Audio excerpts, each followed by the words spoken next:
হুমায়ুন কবিরকে এবার সতর্ক করলেন শওকত মোল্লা। মিথ্যা কথা বলে বাজার গরম করলে সহ্য করব না, মুখ্যমন্ত্রী এবং অভিষেকের নাম নিয়ে মিথ্যে কথা মানব না। পাশাপাশি তিনি আরো বলেন, হুমায়ুন কবির যদি ক্যানিং পূর্বে ভোটে দাঁড়ায় তাহলে তার থাকা খাওয়া থেকে শুরু করে ঘর ভাড়া সমস্ত কিছুর ব্যবস্থা করে দেব। ভাঙড়ের কুলবেড়িয়া থেকে হুমায়ুনকে সতর্ক করলেন শওকত মোল্লা।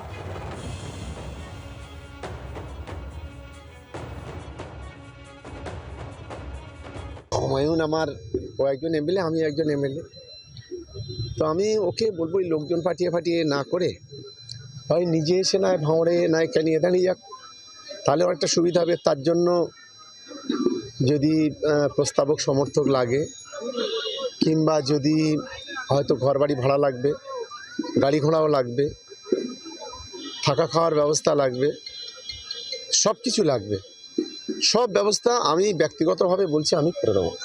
আশা করি আমার প্রপোজালটা অ্যাকসেপ্ট করবে। আমি একটা বিষয়ে সতর্ক করছি যে আমরা সবটা সহ্য করব।